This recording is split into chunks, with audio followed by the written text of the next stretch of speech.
La Voz de América presenta.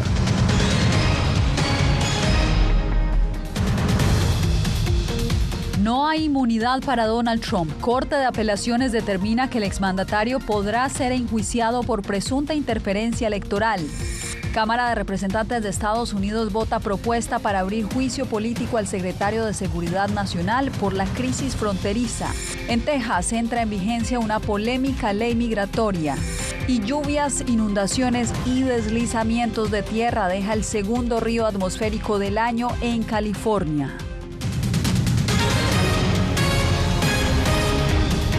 ¿Qué tal? Desde Washington comienza El Mundo al Día. Soy Yasmín López. Bienvenidos. El expresidente Donald Trump no es inmune a cargos penales. Así lo determinó la Corte de Apelaciones del Circuito del Distrito de Columbia al rechazar los alegatos del exmandatario cuando asegura que él no puede ser procesado en casos penales por ser expresidente de Estados Unidos. Jorge Agobián nos acompaña desde nuestra sala de redacción. Jorge, cuéntanos qué alcance tendrá este fallo. Los expresidentes y exvicepresidentes de Estados Unidos no exime a Donald Trump para ser llevado a juicio por los presuntos actos criminales que cometió al intentar revertir los resultados de las elecciones de 2020 en las que perdió frente a Joe Biden y los eventos que desembocaron el asalto al Congreso el 6 de enero del año 2020. Trump, quien se perfila según las encuestas como el candidato favorito del Partido Republicano para las elecciones presidenciales de noviembre de este año, sostiene que las acusaciones son una cacería de brujas y que están motivadas por razones políticas, al tiempo que ya se declaró no culpable de los 4 cargos de los que se le acusa aquí en Washington. Este martes, él mismo reaccionó a través de su red social. Escuchemos lo que dijo. Un presidente de Estados Unidos debe tener inmunidad total para poder funcionar adecuadamente y hacer lo que se debe hacer por el bien de nuestro país. No se puede permitir que se mantenga un fallo que destruya una nación como esta. Si no se revoca, como debería, esta decisión perjudicaría terriblemente no solo a la presidencia, sino también a la vida, el aliento y el éxito de nuestro país. Destacable también, Donald Trump decía que perder la inmunidad presidencial quitaría el prestigio a la presidencia de Estados Unidos. Ahora, muy probablemente, Trump y sus abogados recurrirán ante la máxima corte del país, la Corte Suprema, para que revise este fallo de este martes en un intento para impedir que el juicio que enfrenta se lleve a cabo en marzo como está previsto. Yasmín, vuelvo contigo. Jorge Agobián, gracias por el reporte.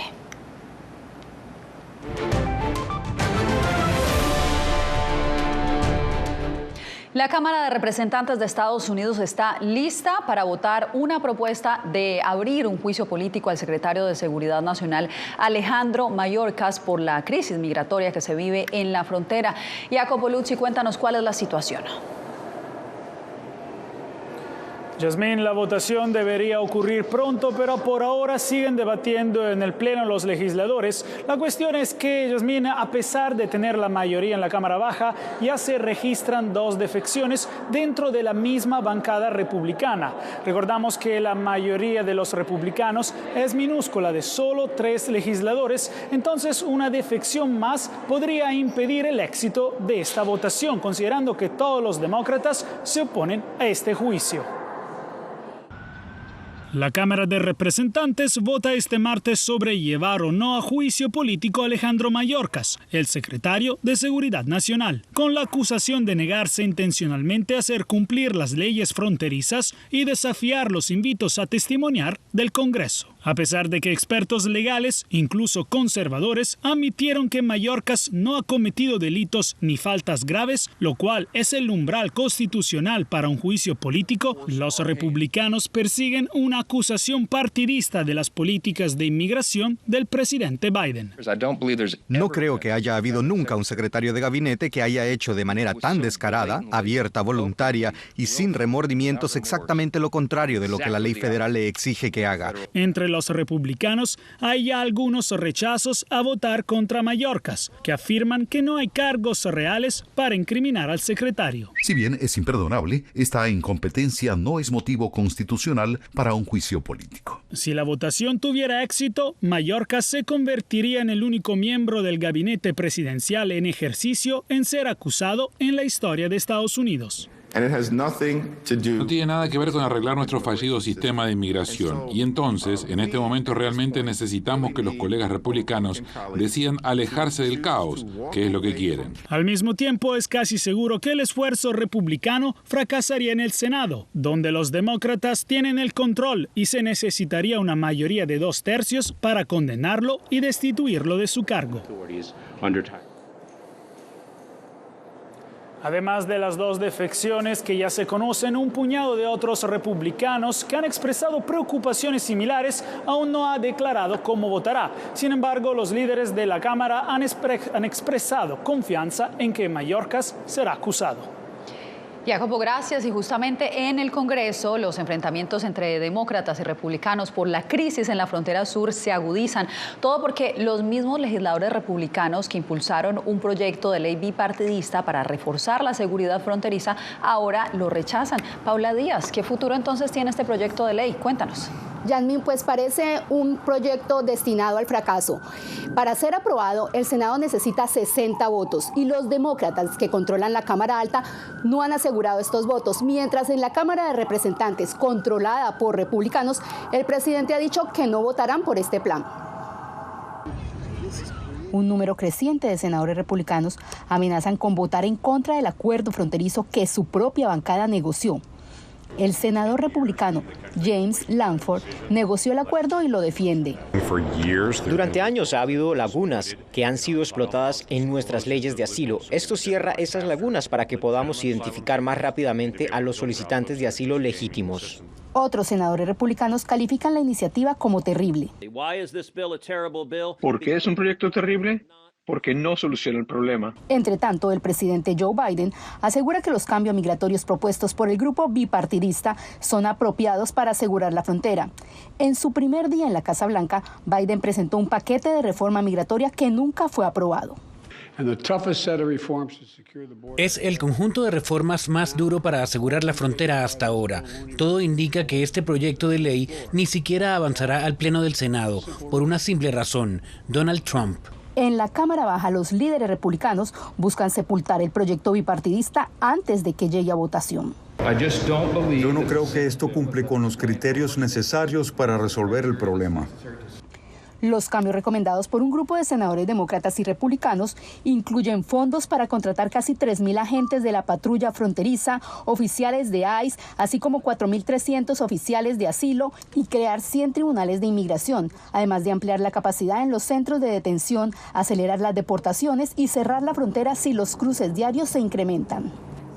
El sindicato de la patrulla fronteriza de tendencia republicana se ha pronunciado a favor de esta propuesta que será votada este miércoles. Paula, y en la frontera, precisamente en Texas, hoy entró en vigencia una ley que determina que quienes transporten inmigrantes indocumentados podrían ser juzgados por tráfico humano. Laura Sepúlveda nos trae el reporte. La polémica ley SB4, que ha sido ya retada ante tribunales por el gobierno federal, se divide en dos partes, una de las cuales entró en vigor este martes 6 de febrero.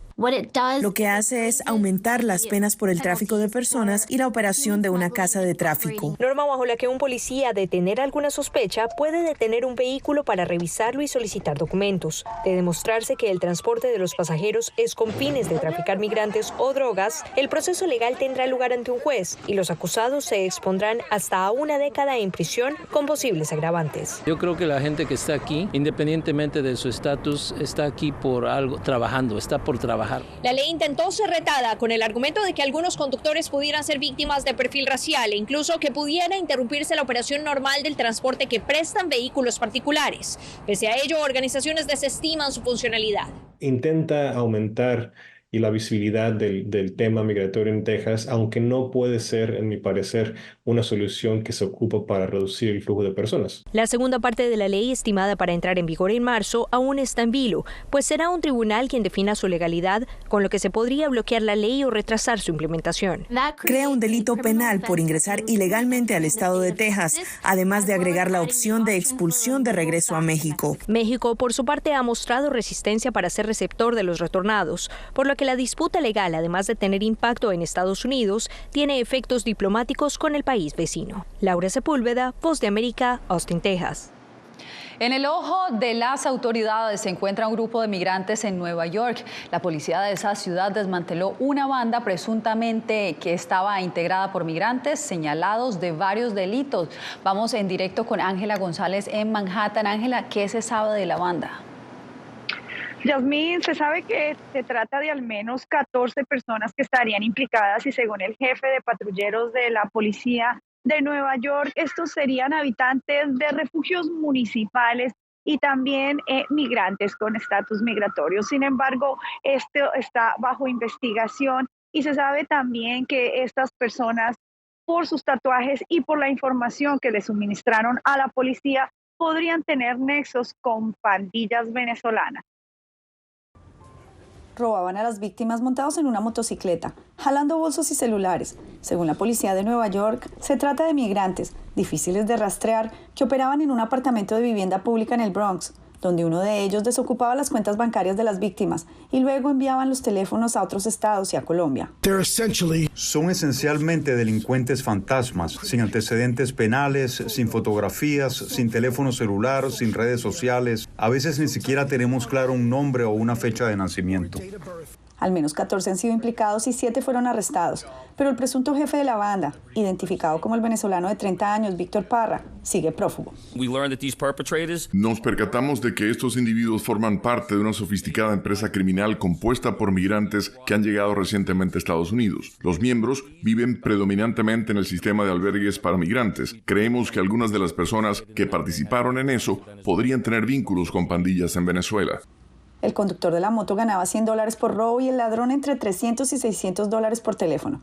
Según la policía, ya suman 147 víctimas. Migrantes que utilizan motocicletas para trabajar piden no ser estigmatizados. No todos estamos pagando, no todos tenemos que pagar por lo mismo, porque cada quien es individual de hacer sus cosas.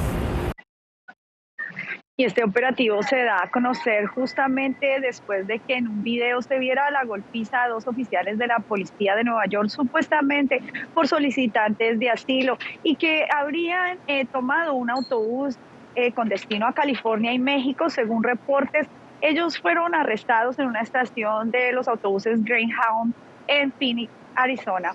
Yasmín. Ángela González, gracias por la información. Pasamos ahora a California, donde persisten los efectos del segundo río atmosférico del año. Hoy se cumplen 3 días de lluvia que han dejado deslizamientos de tierra e inundaciones, como este que se ve en pantalla en un canal fluvial donde rescatistas lograron auxiliar a un hombre que buscaba salvar a su perro. Verónica Villafañe nos informa desde Los Ángeles. Continúa el estado de emergencia en California por la catastrófica tormenta que ha recorrido el estado. Las intensas y persistentes precipitaciones provocaron inundaciones. Vientos con fuerza de huracán derribaron árboles causando la muerte de 3 personas en el norte del estado. En el área de Los Ángeles, el nivel de lluvia batió un récord de casi 100 años. Muchas de las carreteras se han convertido en torrentes de ríos. Equipos de bomberos de Los Ángeles han tenido que realizar más de una docena de rescates. Un portavoz del departamento dijo que se han registrado más de 300 deslizamientos de tierra desde el inicio de la potente tormenta. Deslaves destruyeron hogares y enterraron autos en las colinas de Hollywood y zonas montañosas de Los Ángeles. Un mar de barro impactó la casa de los padres de Jessica Rouse. El deslizamiento de tierra comenzó en la parte trasera de la casa. Fue aterrador. Gracias a Dios los 2 pudieron salir. Las autoridades emitieron órdenes de evacuación ante el riesgo de que ocurran más deslizamientos de barro y escombros. Se pronostican más lluvias hasta el miércoles y siguen en vigencia alertas por inundaciones en varias zonas de Los Ángeles. Continúa el peligro y la amenaza que esta agua lleva al público, con deslaves de lodo, con carreteras que están inundadas, con peligro de caídas de líneas eléctricas y tendido eléctrico. El Servicio Meteorológico Nacional emitió una advertencia de clima severo e indicó que tras un breve cese de lluvias se avecina otra tormenta de menor intensidad para el miércoles por la noche. Verónica Villafañe, Voz de América, Los Ángeles. Este martes, demócratas y republicanos en Nevada llegaron a las urnas para elegir al representante de su partido para las elecciones presidenciales de noviembre. Nevada es uno de los 6 estados indecisos y este año recibirá una enorme atención en las elecciones generales. Este es el primer estado indeciso que celebra primarias, lo que lo convierte en un termómetro para los candidatos. Quédese con nosotros, una situación catastrófica y desesperada. Así cataloga la Cruz Roja Internacional la situación humanitaria que se vive en Gaza.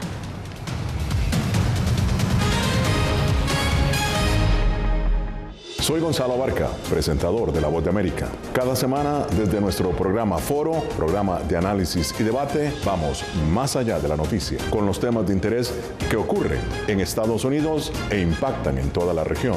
Desde La Voz de América, tengo el privilegio de moderar debates y confrontar ideas diferentes. Así nuestra audiencia se puede formar su libre opinión y tomar sus decisiones bien informadas. Porque en La Voz de América, la prensa libre importa.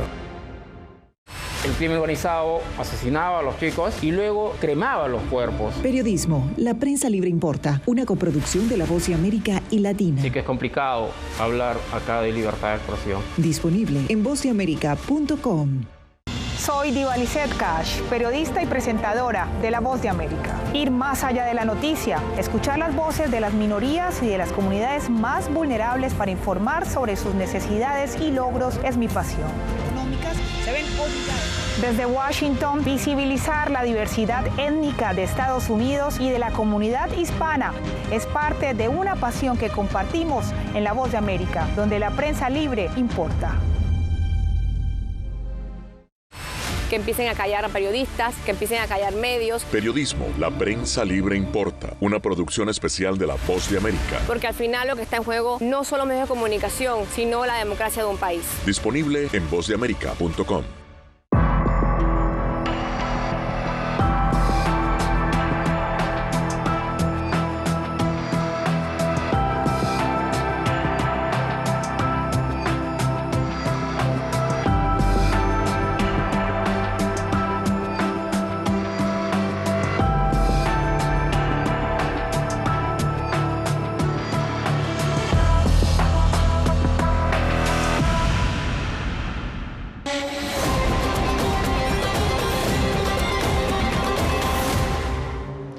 El secretario de Estado Antony Blinken regresó a el Medio Oriente para impulsar un acuerdo sobre rehenes y un plan de posguerra para Gaza. Alejandro Ernesto con el reporte. El ejército de Israel mantiene su intención de ampliar los ataques hacia Rafah, en el extremo sur de Gaza, donde residen más de 1 millón de palestinos, en su mayoría desplazados por el conflicto. Sobre este tema, la Oficina de Coordinación de Ayuda Humanitaria de la ONU ha dicho que, según el derecho internacional humanitario, el bombardeo indiscriminado de zonas densamente pobladas puede constituir un crimen de guerra. Residentes en la ciudad de Khan Yunis, al suroeste de Gaza, movilizaron los cadáveres de 4 personas que fallecieron en el más reciente ataque aéreo. El ejército de Israel se despliega en esa localidad para ejecutar redadas selectivas y confirmó que uno de los objetivos del bombardeo fue un miembro de la Yihad Islámica que supuestamente participó en el ataque del 7 de octubre. Mientras, en la franja de Gaza, la desesperación de los habitantes por el constante bombardeo se une a la falta de insumos para sobrevivir. Nuestros niños se mueren de hambre. ¿Qué debemos comer? ¿Deberíamos comer pasto? No tenemos nada más que comer. Les exigimos que nos traigan ayuda y nos ayuden. ¿A dónde debemos ir? Nuestros niños se están congelando de frío. Al respecto, la Cruz Roja Internacional estima que más de 8.000 personas han sido evacuadas en la escalada de bombardeos. La situación sanitaria, pero yo diría que la situación humanitaria en la franja de Gaza es más que catastrófica y literalmente desesperada. Mientras tanto, durante la actual gira del secretario de Estado estadounidense Antony Blinken en el Medio Oriente, el representante de Qatar, gobierno que intercede para un cese al fuego, dijo que jamás tuvo una respuesta generalmente positiva en un avance hacia el acuerdo. Así que junto con Qatar y Egipto presentamos, como saben, una propuesta seria que tenía como objetivo no simplemente repetir el acuerdo anterior, sino ampliarlo. Como acaba de decir el primer ministro, Hamás respondió esta noche. Estamos revisando esa respuesta ahora y lo discutiré con el gobierno de Israel mañana. Hamás ha indicado que busca un alto el fuego integral y completo. El secretario de Estado estadounidense, Antony Blinken, arriba esta noche a Israel procedente de Egipto como parte de su 5ª gira por Medio Oriente. Blinken se reunió hoy con el presidente egipcio Abdel Fattah al-Sisi para evaluar los esfuerzos para una tregua en Gaza y evitar la posible expansión del conflicto en la zona. Alejandro Ernesto, Voz de América, Jerusalén. Cuando regresemos, El Salvador ultima detalles para un reconteo de votos tras declarar fallido el escrutinio preliminar.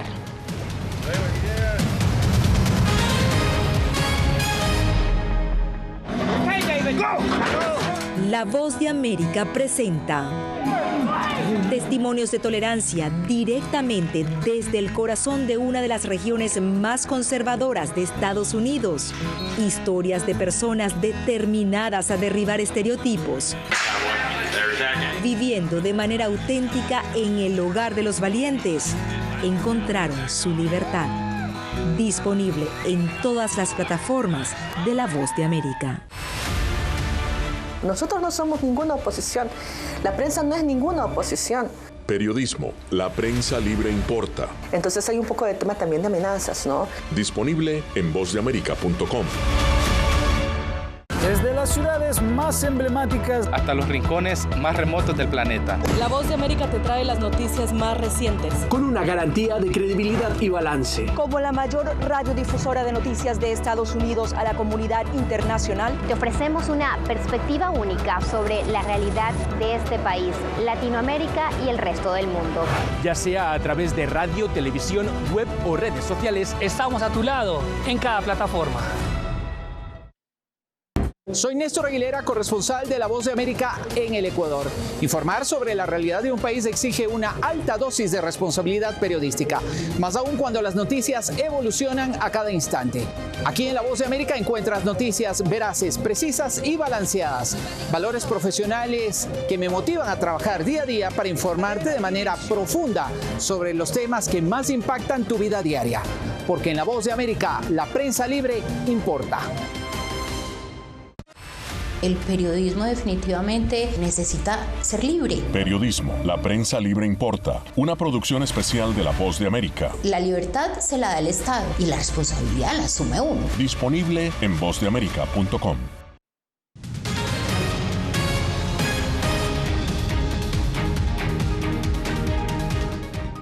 Hace pocos momentos hemos tenido la confirmación de parte de Carabineros que nos indica que la Armada pudo llegar al lugar donde se provocó el accidente y recuperar el cuerpo del expresidente Piñera, que ha fallecido. La ministra del Interior y Seguridad Pública del Gobierno de Chile, Carolina Tohá, confirmó hoy el fallecimiento del expresidente Sebastián Piñera en un accidente aéreo. Piñera, de 74 años, fue mandatario de ese país en dos periodos, entre el 2010 y el 2014 y entre el 2018 y el 2022. Según información de la Armada y el Servicio Nacional de Prevención y Respuesta de ese país, otras 3 personas resultaron heridas en el siniestro. Y seguimos con información de Chile, esta vez sobre los devastadores incendios en Valparaíso, que ya dejan más de 130 muertos. Los habitantes de Viña del Mar, de Quilpué, de Villa Alemana, han pasado y están viviendo una situación que ha sido tremendamente catastrófica, excepcional, inédita y dolorosa.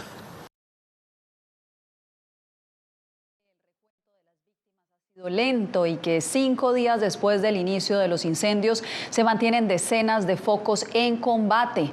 Más de 300 personas aún permanecen desaparecidas. Varias ciudades del país se reúnen en centros de acopio para recolectar artículos de primera necesidad como agua, alimentos no perecederos y otros insumos para asistir a los damnificados. Y en El Salvador, el Tribunal Supremo Electoral se reunió con representantes de los partidos políticos luego de declarar fallido el conteo preliminar de votos. En la reunión se busca determinar la logística y las mesas de trabajo para el escrutinio final. Claudia Saldaña con la información. El Tribunal Supremo Electoral declaró fallido el escrutinio preliminar tras el cierre de las votaciones de este domingo, luego de múltiples fallos en el sistema informático para la transmisión y procesamiento de resultados.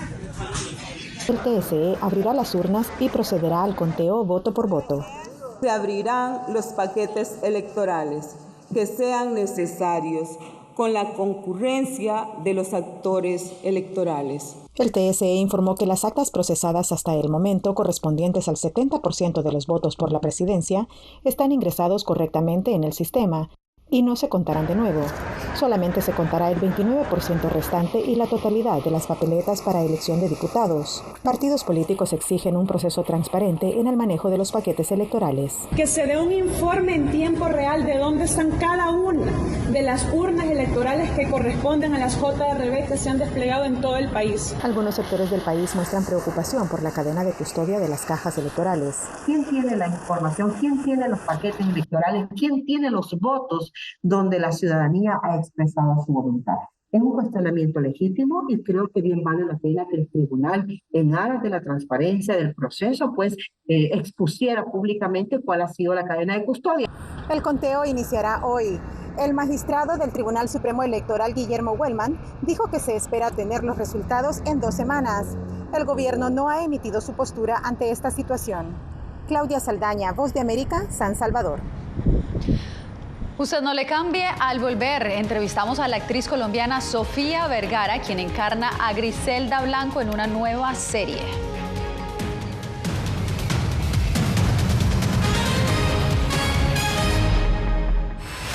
Hay un dicho sobre Chile. Periodismo, la prensa libre importa, una coproducción de La Voz de América y Mega Noticias. En Chile hay libertad de expresión, pero que no hay donde expresarla. Disponible en vozdeamerica.com. ¿Quieres mantenerte informado de primera mano? Únete a nuestro canal de WhatsApp. Lo que ocurre en Estados Unidos, América Latina y el mundo directamente a tu celular. Escanea el código que ves en pantalla y conéctate con las noticias para recibir información veraz y balanceada. Noticias de última hora, reportes originales y verificación de información. Porque en La Voz de América, la prensa libre importa.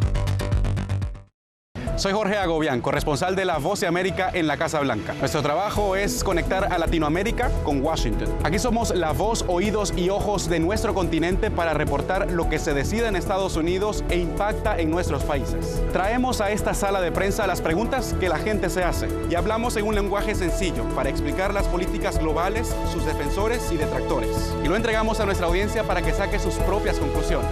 Porque en La Voz de América, la prensa libre importa. Siento miedo de ejercer periodismo. Periodismo, la prensa libre importa, una coproducción de La Voz de América y Teleamazonas. Siento miedo de decir que soy periodista. Disponible en vozdeamerica.com. ¿Cómo decidió este grupo de hombres no acabar con la civilización? Presentamos De Yalta a Malta, una serie documental que analiza las relaciones y amistades entre los líderes de la Guerra Fría. Cómo interactuaron, cuándo se conocieron y llegaron a discutir el destino del mundo. Es un lado de la historia que usted necesita ver. De Yalta a Malta. Vean los 5 episodios ahora mismo en VOA Plus.